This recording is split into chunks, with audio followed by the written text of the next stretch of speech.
dalam surah Yasin disebutkan orang ahli surga itu sibuk, ibu. Ibu sibuk tak sekarang? Sibuk ngurus rumah, sibuk ngurus laki, ngurus anak, ngurus keluarga, ngurus pekerjaan. Saya sibuk tak? Sibuk. Saya setiap hari ini Bapak, untung masih bujang, baik. Kadang ceramah tuh 3 kali sehari. Sudah subuh, sudah asar. Ini hari ini 3 kali ceramah ini, Bu.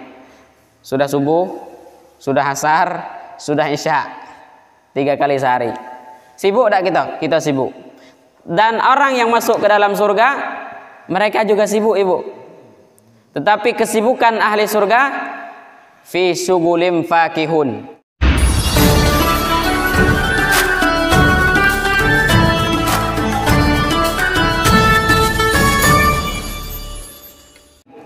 Orang ahli surga nggak ada lagi yang sibuk kerja.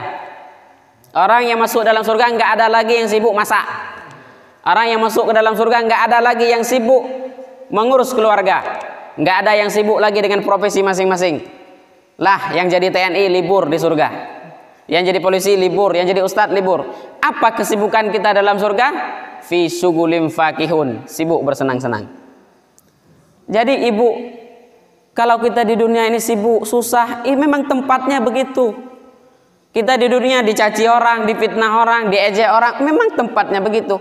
Karena kalau di dunia ini memang tempat ujian dari Allah Ta'ala. Sehingga Allah Subhanahu wa Ta'ala sebutkan, Alladzi khalaqal mauta wal hayata. Allah yang ciptakan hidup, ada yang lahir, ada yang mati, ada yang sakit, ada yang sehat, ada yang miskin, ada yang kaya. Itu adalah linabluwakum ayyukum ahsanu amala. Allah tuh pengen nengok amal kita. Kalau Allah kasih kita susah, macam mana kita sabar? Kalau Allah kasih kita senang, macam mana kita bersyukur kepada Allah Ta'ala? Semuanya itu adalah ujian. Jadi di dunia ini memang tempatnya ujian. Kalau mau senang-senang, nggak ada lagi susah. Tempat bersenang-senang itu adalah dalam surga. Maka kita beramal lah banyak-banyak, ibu. Kita ini beramal, kita banyak, kita bakal mati. Dak kita beramal, kita bakal mati. Karena amal yang kita lakukan tidak berpengaruh dengan Allah Ta'ala. La yukallifullahu nafsan illa wus'aha laha ma kasabat wa 'alaiha maktasabat. Kalau kita beramal jadi orang takwa, Allah tidak tambah mulia. Oh, seandainya saya ini soleh, Allah tambah mulia. Enggak. Kemuliaan Allah sudah berada di atas kemuliaan yang paling puncak, maha mulia. Andaikan saya jadi ahli maksiat, Allah tidak bakal hina. Allah tetap jadi Tuhan. Artinya apa? Kalau kita rajin ibadah untuk kita sendiri. Kalau kita malas ibadah, maka hasil dari malas itu untuk kita sendiri. Dan tidak berpengaruh untuk Allah Subhanahu wa Ta'ala. Kita saksikan ada jamaah kita yang rajin, kemudian dipanggil oleh Allah Ta'ala. Sekarang beliau sedang menikmati hasil. Beliau meninggal dunia dalam keadaan sedang rutin mengikuti majelis ilmu. Dalam hadis Rasulullah, man salaka tariqan yaltamisu fihi ilma, sahalallahu lahu tariqan ilal jannah. Siapa orang yang sedang dalam proses mempelajari ilmu Allah Ta'ala, kemudian dia dipanggil oleh Allah Ta'ala, maka berarti dia meninggal dunia dalam keadaan status lagi mau belajar. Maka kalau orang seperti ini, kata Rasulullah, sahalallahu lahu tariqan ilal jannah, maka dia akan dipermudahkan jalan masuk ke dalam surga. Maka kita pengen kayak gitu, ibu. Itu para ulama yang paling sering membuat para ulama menangis adalah ketika mereka khawatir meninggal dalam keadaan tidak taat. Sekarang mungkin kita pengajian, bagaimana nanti sebelum kita meninggal, apa yang akan kita lakukan dan lain sebagainya. Maka kita berdoa, ibu, kalau sembahyang itu berdoa, Allahumma idza tawaffaitani fatawaffani muslimina mu'minin. Ya Allah, jika engkau mematikan aku, maka matikanlah aku dalam keadaan muslim dan beriman kepada engkau. Mudah-mudahan kita semua selalu dijaga oleh Allah Ta'ala. Iman kita meninggal dalam keadaan beriman, masuk surga pun membawa iman kepada Allah Subhanahu wa Ta'ala. Amin ya rabbal alamin. Bapak Ibu yang saya muliakan, hadis yang kita pelajari pada pagi hari ini yaitu hadis yang ke-30.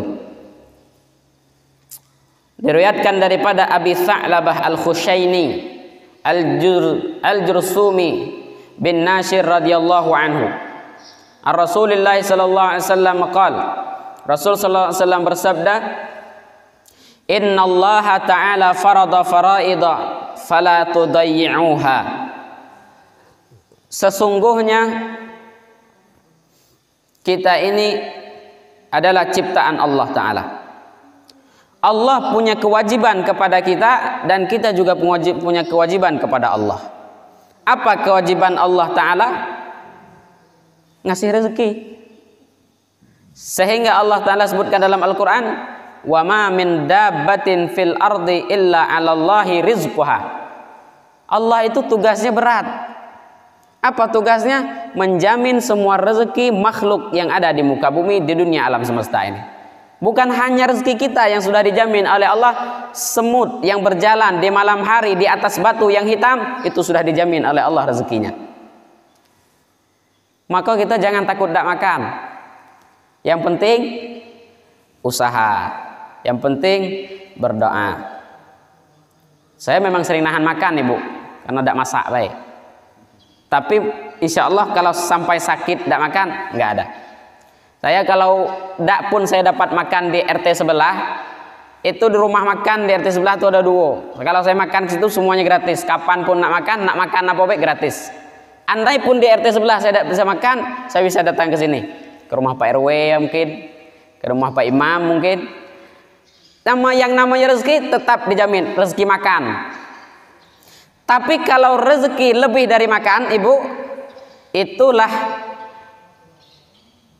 lihat kondisi usahanya. Semakin besar usaha, maka semakin besar peluang datangnya rezeki. Itu dalam teori ilmu ekonomi lah ya. Kalau usaha semakin besar, maka harus semakin besar modal. Jangan kita modal nak 1 juta, untung nak 50 juta, tidak mungkin.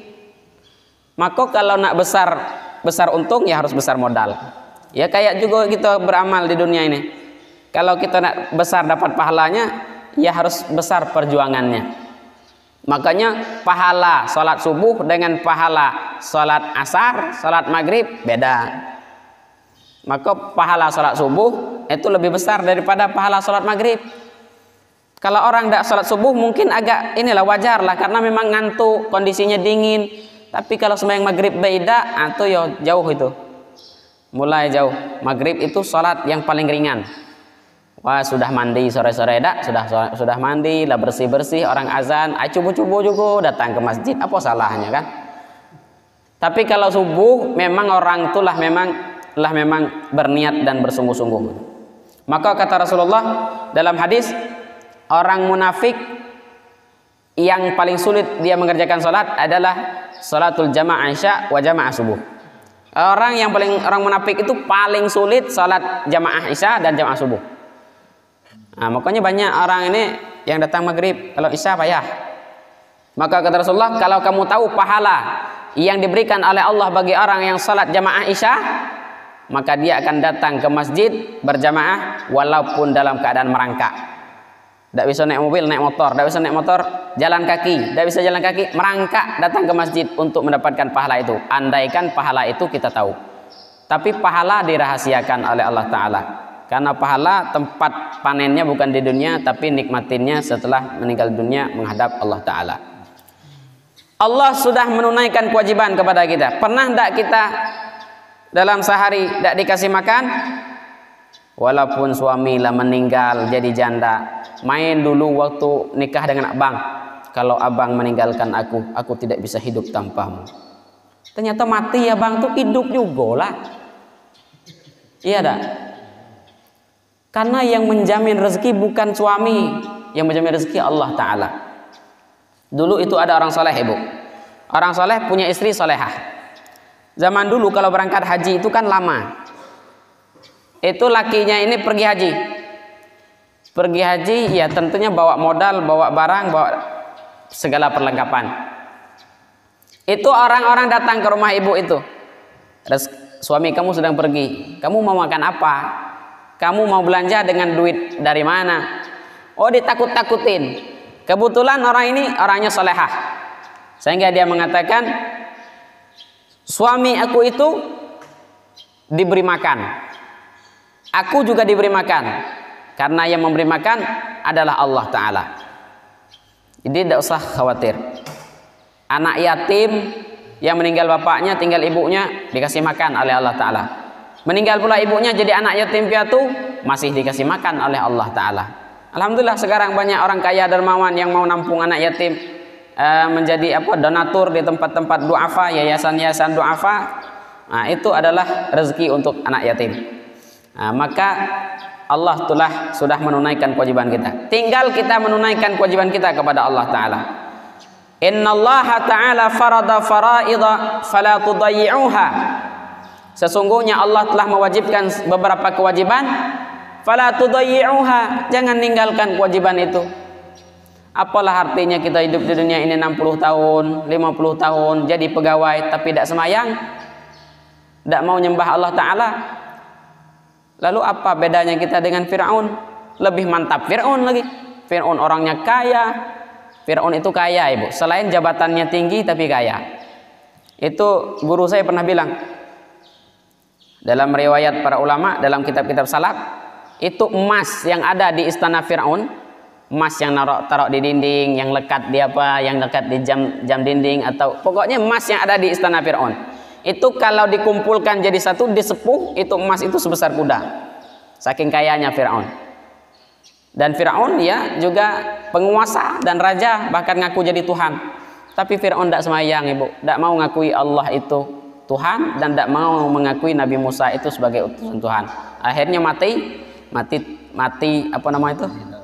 Mati hina, mati dalam laut, mati tenggelam.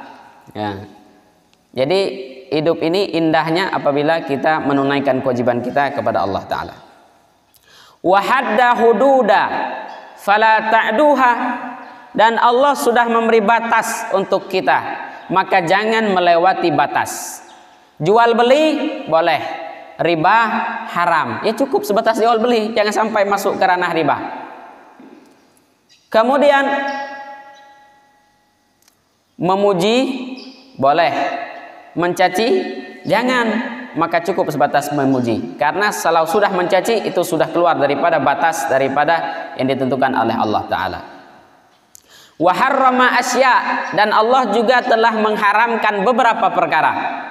Fala tantahikuha, maka jangan mengerjakan perkara yang diharamkan oleh Allah Ta'ala itu.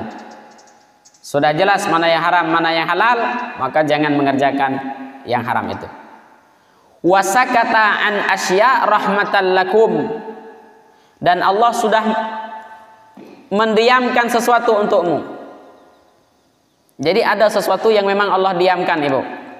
Artinya sesuatu itu tidak wajib dan juga tidak haram. Jadi namanya mubah. Kalau satu yang mubah ini Allah diamkan, artinya tidak pengaruh, mau kita lakukan atau tidak kita lakukan, tidak masalah. Apa contohnya sesuatu yang mubah? Ya tentunya di luar ibadah yang jelasnya. Minum teh itu mubah. Kalau ibu suka teh silahkan minum teh, kalau tidak suka teh silahkan cari minuman yang lain. Dan Allah as-sakata anan asya, Allah tidak memaksa kita minum teh, harus makan tahu atau makan tempe, tidak. Karena sesuatu yang mubah itu Allah tidak mempersoalkannya. Nah, fala tabahatsu anha, kalaulah yang sesuatu yang mubah tidak usah dibahas, ya, tidak usah dibahas. Karena sesuatu yang mubah tidak pengaruh, kalau kita lakukan tidak masalah, kalau kita tinggalkan juga tidak masalah.